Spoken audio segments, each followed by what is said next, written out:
ప్రార్థన చేసుకోండి. కూర్చోవాలా సైలెంట్గా.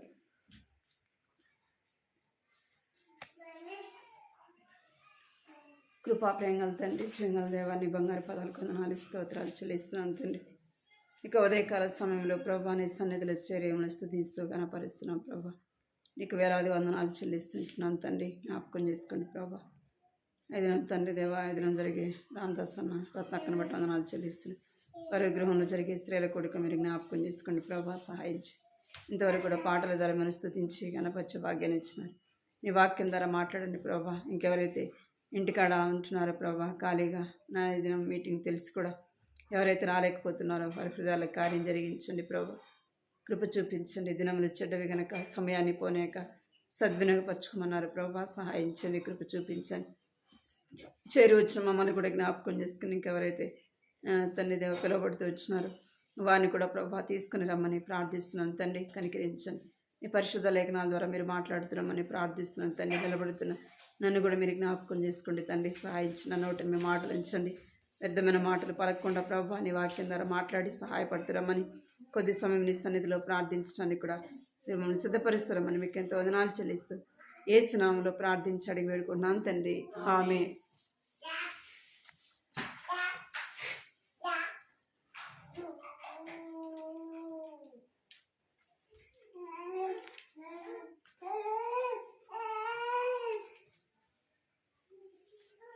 సామెతలు 31వ అధ్యాయం.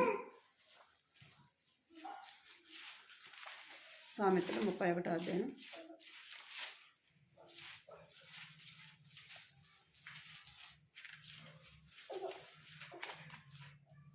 ముప్పై 30వ వచనం చదువుకోండి. సామెతలు 31వ అధ్యాయం 30వ వచనం. అందము, అందరం కలిసి అందము మోసము, సౌందర్యము వ్యర్థము. యెహోవా యందు భయభక్తులు కలిగిన స్త్రీ కొనియాడబడును. ఇక్కడ దేవుని వాక్యం ఏం చెప్తుందంటే అందము, మోసము, సౌందర్యము వ్యర్థము. యెహోవా యందు భయభక్తులు కలిగిన స్త్రీ ఏం చేయబడుతుందంట? కొనియాడబడుతుంది. ఈ యొక్క అందము, సౌందర్యం అనేది పైకి కనబడేది కాదు. మనుషులు ఏం చూస్తారంట? పైన చూస్తారు. పెళ్ళిళ్ళకి పోయినా ఏదన్నా ఏం చూస్తారు? అమ్మాయి బాగుందా, అబ్బాయి బాగున్నాడా కదా, అంటే పైన కనబడేది చూస్తారు. లోపల హృదయ అంతరంగాన్ని చూడరు కదా. అందుకే దేవుని వాక్యంలో ఏం చెప్పబడుతుందంటే అందము, మోసము, సౌందర్యము వ్యర్థము. ఈ లోకంలో మనము అందంగా కనపడాలా, సౌందర్యంగా ఉండాలని ఎంతో ఖర్చు చేసుకుంటారు కదా. పెళ్ళిళ్ళప్పుడు ఇంకా బ్యూటీ పార్లర్ అని అదని ఇదని ఏం చేస్తుంటారు? ఎంతో డబ్బు ఖర్చు చేస్తూ ఉంటారు. కానీ దేవుడిచ్చిన అందం పోతుందా? బ్యూటీ పార్లర్ చేసుకుంటారండి కదా, ఎంతసేపు ఉంటుంది? 1 రోజు 2 రోజులు అంతే, అది పోతుంది. కానీ దేవుడు ఎలా చేశాడంట? తన స్వరూపంలో మనల్ని చేస్తున్నాడు. దేవుడు ఎవరి స్వరూపంలో అంట? దేవుని యొక్క స్వరూపంలో నిన్ను నన్ను సృజించినాడు. దేవుడిచ్చిన అందాన్ని ఎవరు కూడా తీసివేయలేరు. మనము ఏదో ఈ లోకంలో అందంగా కనపడాలా, సౌందర్యంగా కనపడాలనుకుంటే అది కొంతసేపు మాత్రమే ఉంటుంది. మనం చేసుకునే అందము, సౌందర్యము ఏమవుతుందంటే అందము మోసము, సౌందర్యము వ్యర్థము. ఇది లోక సంబంధమైనది, అది ఏమంట? వ్యర్థము. అందుకే బైబిల్ ఏం చెప్తుందంటే ఈ లోక సంబంధమైన దాని కొరకు, ఈ లోక సంబంధంగా మనం అందంగా కనబడాలని ప్రయాసపడాల్సిన అవసరము లేదు. ఎందుకంటే చూడండి, 1 కొరింథీ 12వ అధ్యాయం 24వ వచనం. ఎవరిని తీసుకున్నారు చదవండి. 1 కొరింథీ 12వ అధ్యాయం 24వ వచనం. 12:24. సుందరములైన మన అవయవములకు ఎక్కువ సౌందర్యం అక్కర్లేదు. అయితే శరీరంలో వివాదం లేక అవయవములు ఒకదానికొకటి ఏకంగా పరామర్శించులాగున. చాలు ఏమంట? 24వ వచనంలో సుందరములైన మన అవయములకు ఎక్కువ సౌందర్యము అక్కరలేదు. ఎందుకు అంటే చూడండి, 1 పేతురులో 2వ అధ్యాయం. మన అందం ఎలాంటిదంటే 1 పేతురు 1వ అధ్యాయం 24వ వచనం. సర్వశరీరులు గడ్డిని పోలిన వారు, వారి అందమంతయు గడ్డి పువ్వు వలె ఉన్నది. గడ్డి ఎండును, దాని పువ్వును రాలును, అయితే ప్రభు వాక్యం ఎల్లప్పుడూ నిలుచును. చాలు. ఏమంట? సర్వశరీరులు గడ్డిని పోలిన వారు, వారి అందమంతా కూడా గడ్డి పువ్వు వలె ఉన్నది. గడ్డి పువ్వులు ఎంతసేపు ఉంటాయి చెప్పండి? ఉదయం వికసించినప్పుడు ఎంతో సౌందర్యాన్ని ఇస్తాయి. అవి కొంతసేపటికి ఏమైపోతాయి? వాడిపోయి రాలిపోతాయి. అందుకే మన సౌందర్యం కూడా ఈ లోక సంబంధంగా మనం చేసుకునేది ఎంతసేపు ఉంటుంది? కొంతసేపే ఉంటుంది, కొంతసేపే కనబడుతుంది. అంటే దేవుడిచ్చే సౌందర్యము ఈ లోక సౌందర్యం కొరకు మనం ఏం చేయకూడదంట? ఎక్కువ చెప్తున్నాడు, అది వ్యర్థము అని చెప్తున్నాడు. కొరింథీ పత్రికకు అంత అవసరం లేదు అని చెప్తున్నాడు. ఇంకా దేవుని వాక్యం ఏం సెలవిస్తుందంటే 1 సమూయేలు 16వ అధ్యాయం 7వ వచనంలో దేవుడు ఏం చూడొద్దన్నాడంటే 1 సమూయేలు 16వ అధ్యాయం 7వ వచనం. అయితే యెహోవా సమూయేలుతో ఇలాగ సెలవిచ్చాడు, అతని రూపమును అతని ఎత్తును లక్ష్య పెట్టకుము. మనుషులు లక్ష్య పెట్టు వాటిని యెహోవా లక్ష్య పెట్టడు. నేను వాటిని త్రోసివేసి ఉన్నాను. మనుషుల పైరూపం లక్ష్య పెట్టుదురు గాని యెహోవా హృదయం లక్ష్య పెట్టడు. చాలు. ఏం చేయకూడదంట? సమూయేలుతో దేవుడు చెప్తున్నాడు. ఇక్కడ దేవుడు సౌలును తోసివేసినాక దేవుడు తన స్థానంలో ఏర్పరచుకోవడానికి ఎవరింటికి పొమ్మనంటే యెషయా ఇంటికి పొమ్మన్నాడు. యెషయా ఇంటికి పొమ్మన్నప్పుడు యెషయాకు 8 మంది కుమారులు. అక్కడ 3 అందరూ నిలబడినారు. వారిలో కొంతమంది యుద్ధము బాగా నేర్పరగలిగిన వారు, బాగా హైట్గా ఎంతో సౌందర్యంగా ఉంటూ వచ్చినారు. సమూయేలు ఏమనుకున్నాడంటే దేవుడు కోరుకున్న మనిషి ఇతడేనేమో అనుకున్నాడు. అందుకే దేవుడు ఏం చెప్తున్నాడంటే 7వ వచనంలో ఏమంటున్నాడు? అయితే యెహోవా సమూయేలుతో ఇలాగూ సెలవిచ్చను, అతని రూపమును అతని ఎత్తును లక్ష్య పెట్టకుము. మనుషులు లక్ష్య పెట్టు వాటిని యెహోవా లక్ష్య పెట్టడు. మనుషులను మనం ఏమనుకుంటామంటే వీళ్ళు బాగుండారు, వీళ్ళు చాలా అందంగా ఉండారు అనుకుంటాం. మనకేం కనపడుతుంది? పై రూపం మాత్రమే కనపడుతుంది. దేవుడు ఏం చూస్తాడంట? సమూయేలు ఏం చూస్తున్నాడంటే పైన చూస్తున్నాడు కదా.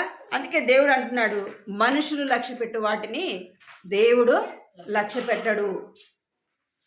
దేవుడు హృదయాన్ని చూస్తాడు. మనుషులైతే పైన చూస్తారు, దేవుడైతే హృదయాన్ని చూస్తాడు. మనము పైకి సౌందర్యంగా కనబడకపోవచ్చు, కానీ దేవుడు ఏం చూస్తాడంట? నన్ను హృదయాన్ని చూస్తాడు. హృదయం ఎలా కనపడాలా? దేవునికి సౌందర్యముగా, అందంగా కనపడాలి. ఈ లోక సౌందర్యము, ఈ లోక అందము ఏం చేస్తుందంటే గర్వించేవారిగా చేస్తుంది. అదేవిధంగా మనము ఎస్తేరు గ్రంథంలో చూస్తే వస్తీ ఏమైపోయిందంటే ఆ యొక్క అందాన్ని బట్టి గర్వించిందిగా చూస్తాం. చూడండి, ఎస్తేరు గ్రంథం 1వ అధ్యాయం 11వ వచనం. 1వ అధ్యాయం 11వ వచనం. రాజైన అహష్వేరోషు ఎదుట ఉపచారం చేయు బహుమాను బిస్తా హర్బోనా 11వ అధ్యాయం 11. అభక్త జేతరు కర్కాస్వాము ఏడుగురు నసంపుకులను ఆజ్ఞాపించెను.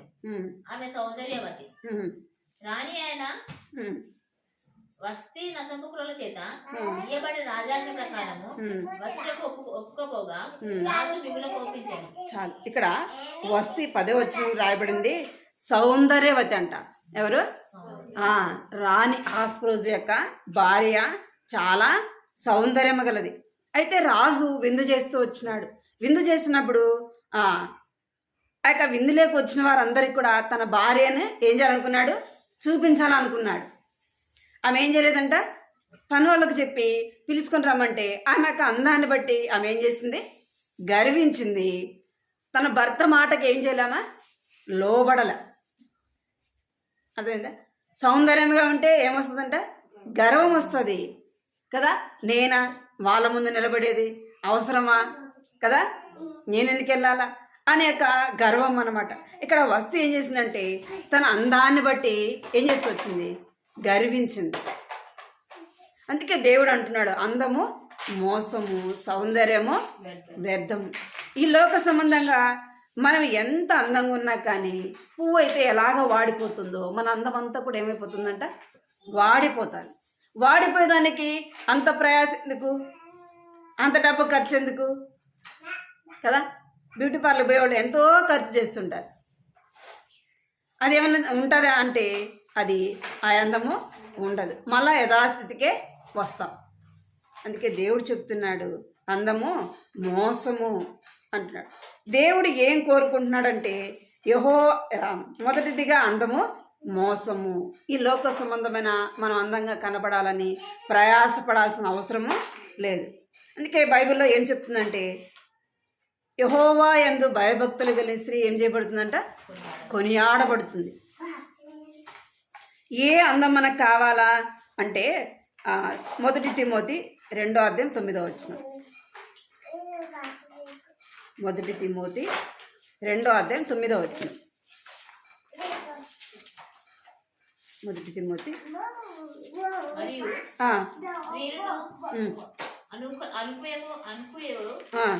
స్వస్థ బుద్ధి గలవారై ఉండి తగు మాత్రపు వస్త్రము చేతనే గాని జడలతోనైనను బంగారంతోనైనను ముత్యములతోనైనను మిగుల వేలగల వస్త్రంతోనైనను అలంకరించుకొనక దైవభక్తి గలవారమని చెప్పుకోను స్త్రీలకు తగినట్టుగా సత్క్రియల చేత తమ్మును తాము అలరించుకొనవలెను. ఏం చేయాలంట?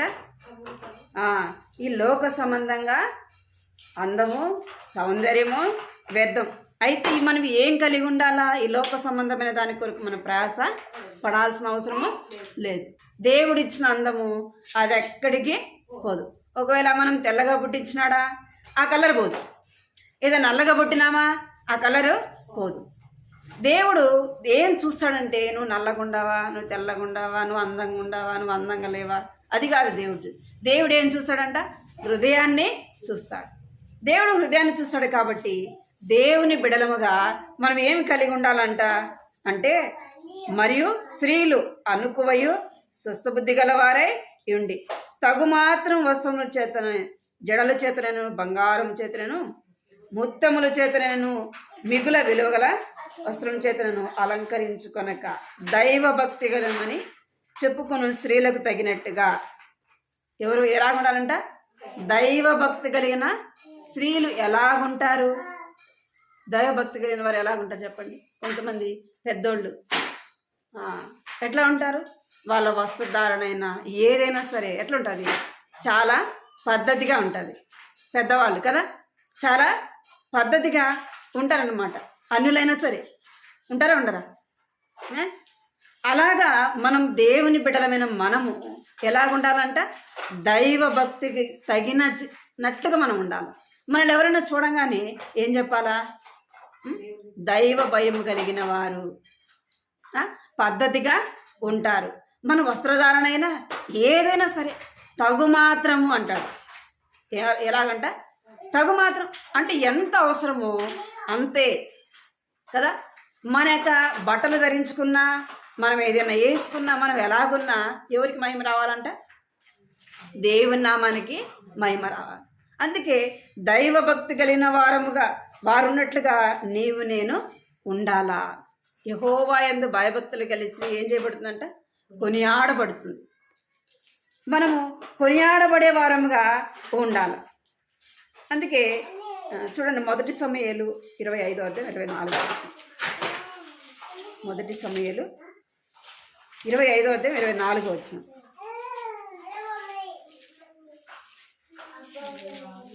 25వ అధ్యాయం 24వ వచనం. నా ఏలినవాడా ఈ దోషం నాదని ఎంచుము. నీ దాసురాలైన నన్ను మాట్లాడనివ్వు. నీ దాసురాలైన నేను చెప్పు మాటలను ఆలకించు. 23వ వచనం. అబిగయీలు దావీదును కనుగొని గార్దాపుల మీద నుండి త్వరగా దిగి దావీదునకు సాష్టాంగ నమస్కారం చేసి అతని పాదములు పట్టుకొని నా ఏలినవాడా ఈ దోషం నాదని ఎంచుము. చాలు. ఇక్కడ అబిగయీలు, ఈ అబిగయీలు ఎలాంటిది అంటే దైవభక్తి కలిగిన స్త్రీ. ఎవరు? దైవభక్తి కలిగిన స్త్రీ. ఆమె కూడా ఒక రాణి. అబిగయీలు ఎవరు?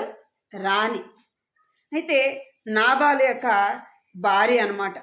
నాబాలు అయితే ఎట్లా ఉండంటే చాలా గర్వంగా ఉన్నాడు. తన డబ్బును బట్టి, తన యొక్క స్థితిని బట్టి తను ఎలాగుంటున్నాడంటే గర్వంగా మాట్లాడుతున్నాడు. దావీదు నాబాలుకి ఎన్నో ఉపకారం చేస్తూ వచ్చినాడు, ఎంతో మేలు చేస్తూ వచ్చినాడు. అయినప్పటికీ ఆ మేలు మర్చిపోయిన వాడి ఏమన్నా దావీదెవడు, వాడెవడు, వీడెవడని మాట్లాడుతున్నాడు. ఈ యొక్క అబిగయీలు ఎలాగా ఉందంటే దైవ భక్తి కలిగిన స్త్రీ ఏం చేస్తుంది? కుటుంబానికి నష్టం వస్తుందంటే, కుటుంబానికి ఏదైనా జరుగుతుందంటే ఏం చేస్తుంది? కొంతమంది భర్తలు చాలా రఫ్గా మాట్లాడుతుంటారు. భార్య ఏం చేయాలి? భర్తలాగే మాట్లాడాలా? ఏం చేయాలి? భర్త మాట్లాడినట్టే మనం కూడా మాట్లాడితే కుటుంబానికి ఏమొస్తుంది? నష్టము వస్తుంది. ఏదన్నా గొడవ జరుగుతున్నప్పుడు అట్లాంటప్పుడు మనం ఎలాగ మాట్లాడాలంటే దైవికమైన పిల్లలముగా, దైవభక్తి కలిగిన వారముగా మనం ఏం చేయాలంటే జ్ఞానముగా మాట్లాడాలి. ఎలా మాట్లాడాలా? జ్ఞానముగా మాట్లాడాలి. మనం మాట్లాడే యొక్క మాటలు ఏం చేస్తాయంటే మన కుటుంబానికి ఆ నష్టం రాకుండా, ఆ కీడు రాకుండా ఏం చేయబడుతుందంట? తప్పించబడుతుంది. ఇక్కడ నాబాలు అయితే చాలా గర్వంగా మాట్లాడుతున్నాడు. ఈ అబిగయీలు ఎలాంటిదంటే సుబుద్ధి కలిగిన స్త్రీ, జ్ఞానము కలిగిన స్త్రీ, దేవుని యందు భయభక్తులు కలిగిన స్త్రీ. అందుకే ఈమె ఏం చేస్తుందంటే పనివాడు వచ్చి చెప్పినాడు, అమ్మా దావీదు ఆ అడవిలో ఉన్నాడు, మన యొక్క యజమానుని ఆహారం కొరకు పనివాళ్ళు పంపించినాడు. అయితే మన యజమానుడు ఎలాగ మాట్లాడుతున్నాడు? చాలా గర్వంగా మాట్లాడుతున్నాడు. వాళ్ళు చాలా మేలు చేశారు. మనకి యజమానుడు మేము చెప్పినా వినడమ్మా. అయితే నువ్వు చేయాల్సింది నువ్వు చెయ్యమ్మా అని ఎవరు చెప్తారంటే పనివాడు వచ్చి అబిగయీలుకి చెప్తున్నాడు. అబిగయీలు తన భర్తను ఏం మాట్లాడకుండా ఏం చేస్తుందంటే దైవభక్తి కలిగిన స్త్రీ ఏం చేస్తుందంటే దైవికమైన జ్ఞానం చేత ఏం చేస్తుందంటే దావీదు ఏదైతే అడిగినాడో వారికి కావలసిన ఆహారాన్ని సిద్ధపరిచింది. ఆ పని వాళ్ళ చేత పంపించింది. తన పోవాల్సిన అవసరం ఏముంది కదా? తన పోవాల్సిన అవసరము లేదు. అయినా ఏం చేస్తుందంటే వాళ్ళని ముందు పంపించింది.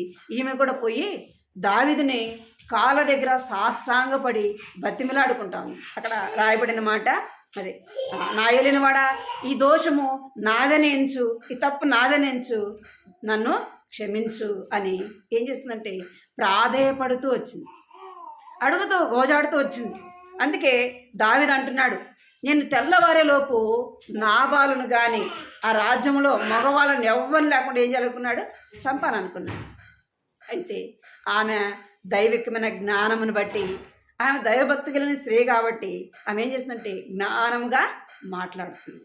నా ఏలినవాడా ఈ దోషం నాదనించు, ఈ కీడు రాకుండా ఏం చేస్తుందంటే తన కుటుంబానికి, తన రాజ్యానికి నష్టం కలగకుండా ఏం చేస్తుందంట? దైవికమైన జ్ఞానము కలిగి మాట్లాడుతుంది. దైవభక్తి కలిగిన స్త్రీలాగా తను ఏం చేస్తుందంటే మాట్లాడుతూ ఉందన్నమాట. ఎలాగుందంట?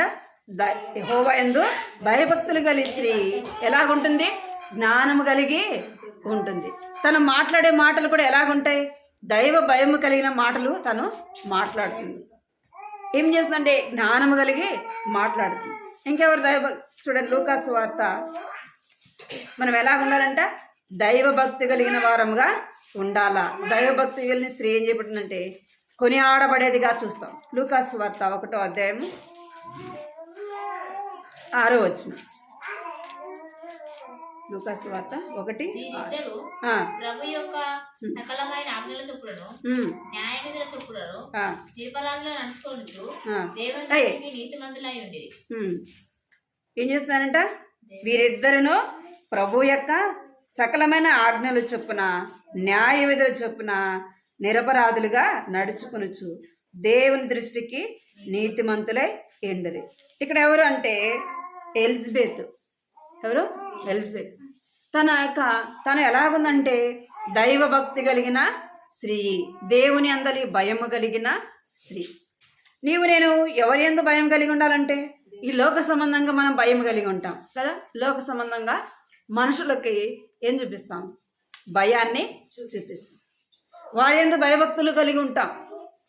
కానీ నీవు నేను ఎవరి యందు భయభక్తులు కలిగి ఉండాలా? దేవుని అందరి భయము భక్తి కలిగి ఉండాలి. భయభక్తులు కలిగిన స్త్రీ వలె ఉండాలి. దైవభక్తి కలిగిన స్త్రీగా మనం ఉన్న అదే దేవుడు కోరుకునేది. నీ నుంచి నా నుంచి దేవుడు ఏం కోరుకుంటున్నాడంట? దేవుని యందు భయభక్తులు కలిగి ఉండాలి. ఇంకేం చేయాలంటే ప్రభు యొక్క ఆజ్ఞల చొప్పున న్యాయ విధుల చొప్పున మనం ఏం చేయాలంట? నడుచుకోవాలి.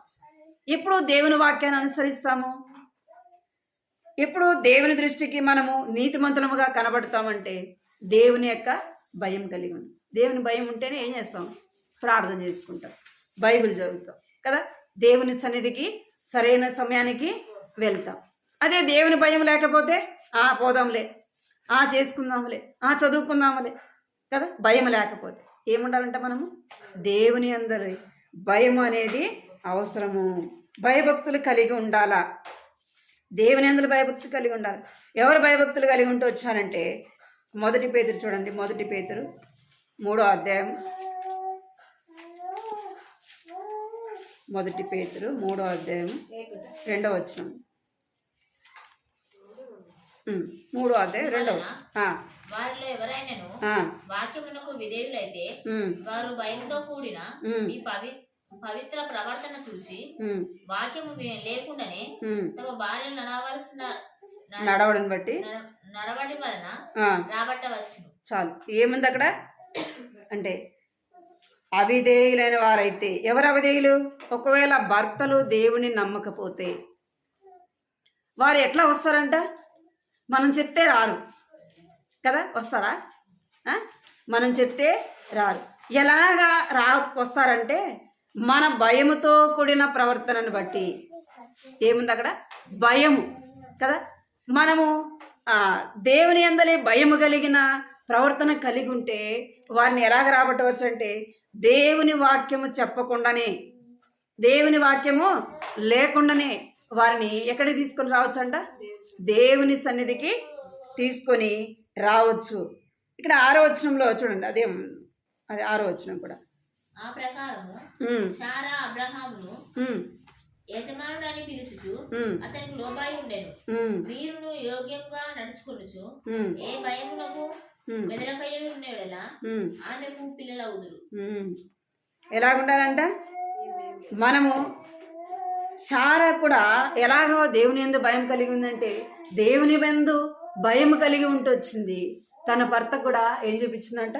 దేవుని యందలి భయము కలిగిన స్త్రీ ఏం చేస్తుంది? కుటుంబంలో విధేయురాలుగా ఉంటుంది. తన భర్తకి కుటుంబానికి లోబడి ఉంటుంది. శారా ఎట్లా ఉందంట? ఆమె వృద్ధాప్యం 100 సంవత్సరాలు వచ్చినా కూడా ఏం చేస్తుందంటే అబ్రహాం యొక్క మాటకి విధేయత చూపిస్తూ ఉంది. ఆమె లోబడి జీవిస్తూ ఉంది. ఎందుకు అంటే దేవుని యందలి భయము. ఎవరి యందలి భయం అంట? దేవుని యందలి భయం కలిగి ఉంటూ వచ్చింది. ఇంకా మనం చూస్తే రూతు కూడా ఏం చేస్తూ వచ్చింది? దేవుని నమ్మింది. దేవుని యందలి భయము కలిగిన స్త్రీగా ఉంది కదా. ఇప్పుడు ఎవరు లోబడతారా? అత్తకి, కుటుంబానికి కదా లోబడతారా? లోబడరు. కానీ అలాంటి పరిస్థితుల్లో రూతు ఏం చేస్తుంది? తన అత్తకి లోబడతా ఉంది. అంటే ఎవరికి భయపడుతుంది? దేవునికి భయపడుతుంది. కాబట్టి తన అత్తకి ఏం చేస్తుంది? లోబడతా ఉంది. నీలో నాలో ఏముండాలంట? దేవుని యొక్క భయం కలిగి ఉండాలి. అరే వాళ్ళు అట్లా ఉండారే వాళ్ళు ఇట్లా ఉండారే వాళ్ళతో వీళ్ళతో నీకు అవసరమో లేదు. అందుకే ప్రసంగిలో చూడండి 5వ అధ్యాయం 7వ వచనం. ప్రసంగి 5వ అధ్యాయం 7వ వచనం. అధికమైన స్వప్నములను మాటలను నిష్ప్రయోజనములు నీ మట్టుకు నీవు దేవుని యందు భయభక్తులు కలిగి ఉండు. ఏం కలిగి ఉండాలంట? నీ మట్టుకు కదా. అంటే వ్యక్తిగతంగా మనము వాళ్ళని వీళ్ళని చూడాల్సిన అవసరమో లేదు. వాళ్ళు ఉండారా, వాళ్ళు అట్లుండారే, వీళ్ళు ఇట్లుండారే అంటే అక్కడ ఏం చెప్పబడుతుందంటే నీ మట్టుకు ఏముండాలంట? దేవుని అందలి భయం ఉండాలి. దేవుడు ఎవరిని వాళ్ళే చూస్తాడు కదా. వాళ్ళ గురించి నిన్ను అడగడు, నిన్ను గురించి నన్ను అడగడు. వ్యక్తిగతంగా మనము ఏం కలిగి ఉండాలంట? భయము కలిగి ఉండాలా. భయభక్తులు కలిగి ఉండుట ఎంతో క్షేమం, ఎంతో మేలన్నమాట. మనం దేవునికి భయపడినప్పుడు మన పిల్లలు ఏం చేస్తారంట? మనకు భయపడతారు. మనం దేవునికి లోబడినప్పుడు మన పిల్లలు మనకు లోబడతారు.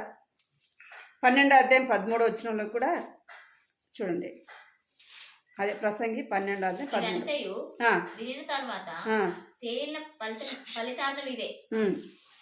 దేవుని యందు భయభక్తులు కలిగి ఉండి ఆయన కట్టడలను అనుసరించి నడుచుకుని వారు మానవ కోటికి ఇదే విధి. ఏం కలిగి ఉండాలంట? దేవుని యందలి భయభక్తులు కలిగి ఆయన కట్టడలను అనుసరించి నడుచుకోవాలి.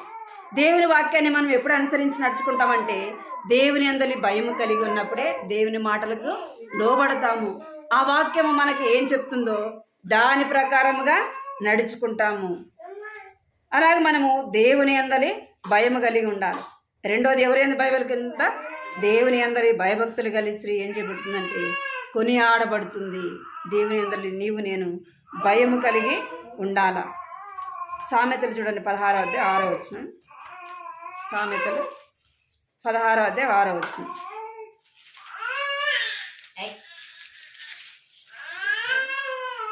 16వ అధ్యాయం 6వ వచనం. కృపసత్యముల వలన దోషములకు ప్రాయశ్చిత్తం కలుగు. యెహోవా యందు భయభక్తులు కలిగి ఉండటం వలన మనుషులు చెడుతనం నుండి తొలగిపోదు. చాలు. ఏమంట? యెహోవా యందు భయభక్తులు కలిగి ఉండుట మనుషుల యొక్క చెడుతనం నుండి తొలగిపోదు. దేవుని అందరి భయం కలిగి ఉంటే ఏం చేస్తామంట? అక్కడ చెడు జరుగుతుందంటే ఏం చేస్తాం? మనము అక్కడి నుంచి దూరంగా వెళ్ళిపోతాం. అదే భయం లేకపోతే ఆ చెడులోనే కదా మనం మునిగిపోతాం. వాళ్ళు చెడిపోతారు, మనం కూడా చెడిపోతాం. అలాగా దేవుని అందలి ఇంకా వాక్యం ఏం చెప్తుందంటే యెహోవా యందు భయము కలిగి ఉండటం ద్వారా మనకెంతైనా మేలు, క్షేమము, నిత్యము భయం కలిగి ప్రవర్తించేవాడు ధన్యుడు అని వాక్యం సెలవిస్తుంది. ఏం కలిగి ఉండాలంట? నిత్యము. నేను అప్పుడు అట్లున్నా, నేను ఇప్పుడు ఇట్లున్నా కాదు. దేవుని వాక్యం ఏం చెప్తుంది? నిత్యము అంటే మనం చనిపోయేంత వరకు కూడా ఏం కలిగి ఉండాలంట? భయము కలిగి ఉండాలా. మూడోది మనం చూస్తే సామెతలు 31వ అధ్యాయం 30 వచ్చింది. 31వ వచనం. చేసిన పనిని బట్టి అటు దానికి ప్రతిఫలము కలుగును. ఇక్కడ సామెతల్లో 31వ అధ్యాయంలో ఆ స్త్రీ పేరైతే రాయబడలేదు, కానీ ఈ స్త్రీ ఎలాగుందంట? గుణవతి అయినదిగా ఆమె కనబడుతుంది. ఇంకా ఎలా కనబడుతుందంటే జ్ఞానవంతురాలుగా కనబడుతుంది. ఇంకేం చేస్తుందంటే తన బిడ్డల పట్ల ఆమె ఎంతో జాగ్రత్త కలిగినదిగా చూస్తా ఉన్నాం. ఇంకేం చేస్తుందంటే ఆమె జ్ఞానము కలిగి మాట్లాడుతుంది. ఆమె బలమును ఘనతయు ఆమెకు వస్త్రములుగా ఉన్నాయంట. ఈ స్త్రీ వలె నీవు నేను ఉండాల. అక్కడ రాయబడింది అందం మోసము సౌందర్యము వ్యర్థము. యెహోవా యందు భయభక్తులు కలిగిన స్త్రీ కొనియాడబడును. చేసిన పనిని బట్టి అటు దానికి ప్రతిఫలము కలుగును. ఈ స్త్రీని గురించి 24వ వచనం చూడండి. 23 నుంచి సామెతలు 31వ అధ్యాయం 23 నుంచి. ఆమె పెనిమిటి దేశపు పెద్దలతో కూడా కూర్చుని ఉండెను. గవిని యొద్ద పేరుగొన్నవాడై ఉండెను. ఆమె నారబట్టలు నేయిచు ఆమెను అమ్ముచు నడికట్టును వర్తకులుగా అమ్మును.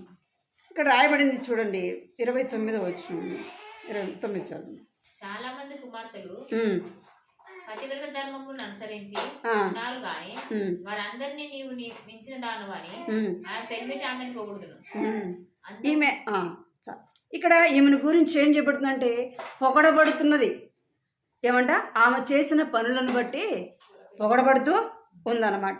నీవు నేను చేసే పనులను బట్టి మనం ఏం చేయబడతామంట, ఈ లోక సంబంధంగా మనం చేసే పనులను బట్టి ఈ లోక సంబంధంగా పొగడబడతాం కదా.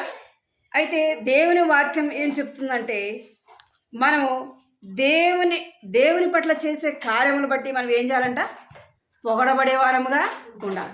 దేవుని దగ్గర మెప్పు, దేవుని దగ్గర యొక్క ఘనత, దేవుని దగ్గర మెప్పు ఘనత రావాలంటే ఏం చేయాలంట అంటే మనము దేవునికి ఇష్టమైనవి చేయాలి. ఎవరికి ఇష్టమైనవి?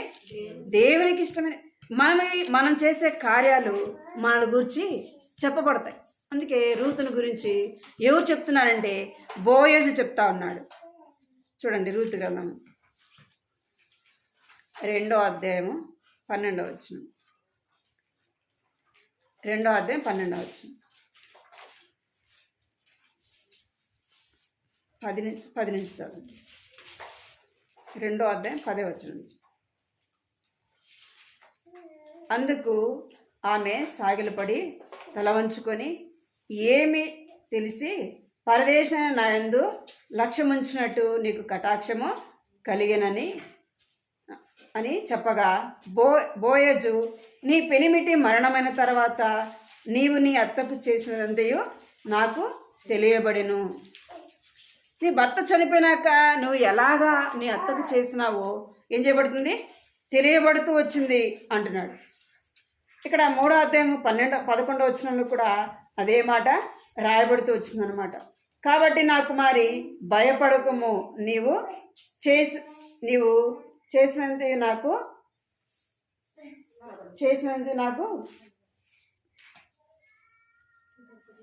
ఇక్కడ బోయేజు చెప్తున్నాడు.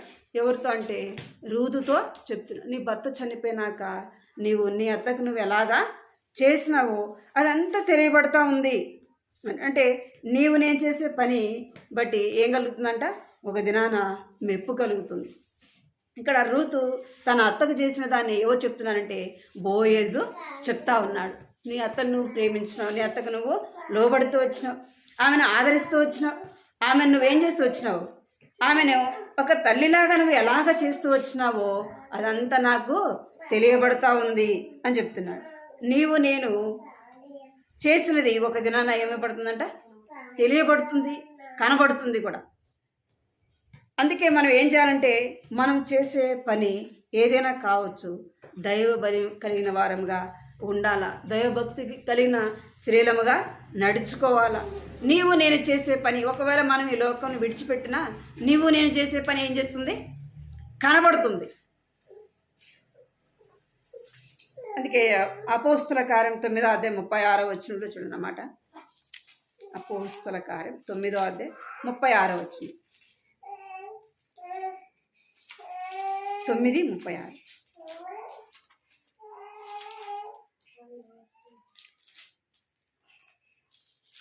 మరియు ముప్పేలో తబిత అను ఒక శిష్యురాలు ఉండేది. ఆమెకు భాషాంతరమున దోర్కా అని పేరు. ఆమె సత్క్రియలను ధర్మకార్యములను బహువా చేసి ఉండేది. ఆ దినముల ఎందామె కాయల పడి చనిపోగా వారి శవమును కడిగి మేడగదిలో కరుణ పెట్టింది. వృద్ధ యొప్పేకు దగ్గరగా ఉండ చేత పేతురు అక్కడ ఉన్నాడని శిష్యులు విని అతడు తడవు చేయక తమ యొద్దకు రావాలని వేడుకొనుటకు 2 మనుషులను అతని యొద్దకు పంపిరి. పేతురు లేచి వారితో కూడా వెళ్లి అక్కడ చేరినప్పుడు వారు మేడగదిలోనికి అతనిని తీసుకొని వచ్చిరి. విధవరాలందరూ వచ్చి ఏడ్చుచు దోర్కా తమతో కూడా ఉన్నప్పుడు పుట్టిన అంగీరక వస్త్రమును చూపుచు అతని ఎదుట నిలిచిరి. చాలు. ఏం చేస్తారంట, దోర్కా చేసిన పని అక్కడ కనబడతా ఉంది. దోర్కా ఈమె ఏం చేస్తూ వచ్చిందంటే విధవరాలైన వారికి, దిక్కులేని వారికి కదా, దీనస్థితిలో ఉన్న వారికి తన వంతు తనం ఏం చేస్తూ వచ్చింది? సహాయము చేస్తూ వచ్చింది. ఏం సహాయం చేస్తూ వచ్చిందంటే బట్టలు కుట్టించినదిగా కనపడు. చూస్తున్నాం అక్కడ చెప్తున్నారు, ఆమె చనిపోయిన దానిలోపు వాళ్ళందరూ కూడా ఏం చేస్తారంట? చాలా ఏడుస్తున్నారు, చాలా దుఃఖపడుతున్నారు. ఆ పేతురు రాగానే ఏం చూపిస్తున్నారంటే ఆమె కుట్టించిన వస్త్రాలను చూపిస్తున్నారు. ఆమె బ్రతికున్నప్పుడు మాకు ఈ విధంగా సహాయం చేస్తూ వచ్చింది అని వారు ఏం చేస్తూ వచ్చినారంటే ఆ వస్త్రాలను చూపించి వారు ఏడుస్తూ వచ్చినారు. ఏమంట? మనం చేసిన యొక్క పనులు ఏం చేయబడతాయంట? కొనియాడబడే స్త్రీగా మనం ఉండాలంటే అలాంటి వారముగా ఉండాలి. అంటే దేవుని బిడ్డలైన వారికి, దిక్కులేని వారికి, అనాథలైన వారికి మనం ఏం చేయాలంట? మనం చేసే సహాయము, వారికి మనం ఇచ్చేది ఎట్లా ఉంటుందంట? ఒక దినాన దేవుడు నిన్ను గూర్చి నన్ను గూర్చి చెప్తాడు. బోయజ్ అయితే ఎలాగ రూతుని గురించి చెప్పినాడు, దేవుడు ఏం చెప్తాడు? నిన్ను గూర్చి నన్ను గూర్చి దేవదూతల ఎదుట చెప్తాడు. నా బిడ్డ నా నామమును బట్టి చేసింది అని ఏం చేస్తాడంట? అందరికీ చూపిస్తాడు. మనము అలాగా ఉండాలంటే ఏం కలిగి ఉండాలా? అందము, మోసము, సౌందర్యము, వ్యర్థము. ఈ లోక సంబంధంగా అందము కొరకు మనం ప్రయాసపడద్దు. దేవుడు ఇచ్చిన అందం ఎక్కడికి పోదు. ఉన్నది పోదు, లేనిది రాదు. ఉన్న దానితో మనం ఏం చేయాలంటే దేవుణ్ణి సంతోషపెట్టాలి. హృదయాంతరంగాన్ని సౌందర్యంగా ఉందా లేదా అనేది చూసుకోవాలి. బయట ఎట్లా ఉన్నా ఏం కాదు, హృదయాన్ని చూసుకోవాలి. ఎందుకంటే మనం ఎన్ని సంవత్సరాలు ఈ భూలోకంలో ఉంటామో తెలియదు, ఎన్ని రోజులు ఉంటామో తెలియదు, ఎన్ని సంవత్సరాలు ఉంటామో కూడా తెలియదు. అయితే ఎప్పుడు మనం చనిపోతామో తెలియదు. కాబట్టి దేవుడు ఏం చూస్తాడంట? హృదయాన్ని చూస్తాడు. హృదయాన్ని చూసే దేవునికి హృదయం ఎలా కనపడాలా అంటే సౌందర్యముగా కనబడాలా. ఎందుకంటే మనం చేసే ప్రతి పనికి దేవుడు ఏం చేస్తాడు? ప్రతిఫలము ఇస్తాడు. మంచి చేసినామా మంచి ప్రతిఫలాన్ని పొందుతాం. చెడు చేసినామా ఆ చెడుకు ఏం చేస్తాం? మనం ఆ చెడుకు చేసిన కీడును మనము అనుభవిస్తాం. అందుకే అలాగ మనము ఉండకూడదు. ఈ మూడంతల అనుభవములు నీవు నేను కలిగి ఉండాలి. అందము, మోసము, సౌందర్యము, వ్యర్థము. యెహోవా యందు భయభక్తి స్త్రీల వలె మనము దేవుని వాక్యముని తెలుసు, చదువుతున్నాం. కాబట్టి దేవుని బిడ్డలు ఎలాగ ఉండాలా, దేవుని బిడ్డలు ఎలాగ నడుచుకోవాలా, ఏ వస్త్రాలు ధరించుకోవాలి, మన యొక్క అందం ఎలా ఉండాలా, ఇతరులు మనం చూసినప్పుడు మాదిరికరంగా ఉండామా? వీరు దేవుని బిడ్డలు, వీరు దేవుని యందు భయభక్తులు కలిగిన వారు, వీళ్ళు చాలా పద్ధతిగా ఉంటారు, వీరి మాటలు పద్ధతిగా ఉంటాయి అని ఏం చేయాలి? ఇతరులు మన గురించి చెప్పాలి. కొద్ది రోజులు బ్రతికినా ఏం చెప్పాలా? ఇతరులు మన గురించి చెప్పాలి. దోర్కను గురించి వారు చెప్తూ వచ్చినారు. దోర్క ఎలాగుంటూ వచ్చిందంటే దైవభక్తి కలిగిన స్త్రీలాగా ఉంటూ వచ్చింది. తన పనులను బట్టి ఆమె చనిపోయినా కూడా వారు ఏం చేస్తున్నారంటే వాటిని చూసి ఏడుస్తున్నారు. ఆమె చేసిన పనులను బట్టి ఏం చేస్తున్నారంట? అయ్యో, మాకు ఎంతో సహాయం చేసింది, మాకు బట్టలు కుట్టించింది, తన వంతు తను మాకు సహాయపడుతూ వచ్చిందని వారు ఏం చేస్తూ వచ్చినారంట? బాధపడుతూ వచ్చినారన్నమాట. నిన్ను గుర్చి నన్ను గుర్చి ఎవరు చెప్పాలా? దేవుని బిడ్డలైన వారు చెప్పాలి. ఆ మాట చదువుకొని ప్రార్థన చేసుకో. సామెతలు 31 30 వచ్చింది. అందము, మోసము, సౌందర్యము, వ్యర్థము. యెహోవా యందు భయభక్తి లేని స్త్రీ కొనియాడబడును. చేసిన పనిని బట్టి అటు దానికి ప్రతిఫలము కలుగును. గవనుల యొద్ద ఆమె పనులు ఆమెను కొనియాడును. ఎక్కడ కొనియాడబడతాయంట? గవనుల యొద్ద. అంటే ఊరి బయట. ఊరి బయట ఎవరుంటారు? పెద్దలైన వారు కూర్చుంటారు కదా. ఊరి పెద్దలు కూర్చొని ఏం చేస్తుంటారు? ఊర్లో విషయాలన్నీ కూడా అక్కడ మాట్లాడుకుంటూ ఉంటారు. ఊరి బయట వాళ్ళందరూ మాట్లాడుకుంటూ ఉంటే అప్పుడు మన గురించి ఏం చెప్పబడుతుందంటే అక్కడ గవనులొద్ద ఆమె పనులను బట్టి ఆమెను కొనియాడబడును. మంచి స్త్రీ అయితే ఏం అంటారు? ఆమె అలాగ మంచి చేసింది, ఇది మంచి చేసింది కదా అని ఆమెను గురించి అనేకులు ఉన్నప్పుడు ఆమెను గురించి ఏం చేస్తారంట? ఊడుతూ ఉంటారు. చాలా పద్ధతి కలిగింది. మనం అదే పద్ధతి లేకపోతే ఎట్లా మాట్లాడతారు మనల్ని? అంటే చిన్న పిల్లలైనా సరే మనలు ఎలా మాట్లాడతారు? నీచంగా మాట్లాడతారు. అది ఒకవేళ లోకస్తులు సంగతి తర్వాత కానీ దేవుని బిడ్డలంగా ఎలా ఉండకూడదు? ఆ స్థితిలో ఉండకూడదు. ఇతరులు ఏలెత్తి చూపించే విధంగా, ఎగతాళి చేసే విధంగా నీ జీవితము నా జీవితము ఉండకూడదు. మన వస్త్రధారణ ఉండకూడదు, మన మాటలు ఉండకూడదు, మన ప్రవర్తన కూడా ఉండకూడదు. మన వాక్యం చెప్పకపోయినా సరే మన యొక్క ప్రవర్తనను బట్టి, మనం భయంతో కూడిన ప్రవర్తనను బట్టి ఇతరులను ఏం చేయాలంట? రాబట్టాలి. మన భర్తను కావచ్చు, మన అన్నదమ్ములు కావచ్చు, అక్కచెల్లెలు కావచ్చు, మన చుట్టుపక్కల ఉన్న వారు కావచ్చు. దేని బట్టి రావాలంట? మన భయముతో కూడిన ప్రవర్తన బట్టి, పరిశుద్ధమైన ప్రవర్తన బట్టి. మనం అలా ఉండాలంటే మన మాటలు బాగుండాలి, మన వస్త్రధారణ బాగుండాలి కదా. మనం ఇతరులు ఏలెత్తి చూపించే విధముగా మన జీవితము ఉండకూడదు. అలాగుంటే ఇతరులు ఏలెత్తి చూపించే విధంగా ఉంటే నువ్వే బాగలే మాకేం చెప్తావు కదా, నువ్వే సరిగా లేవు, నువ్వేంది మాకు చెప్పేది అంటారు. అలాగా మనము ఉండకూడదు. ఈ వాక్యం దేవుడు ప్రకారంగా మనం జీవించినట్లుగా ప్రార్థన చేసుకుందాం.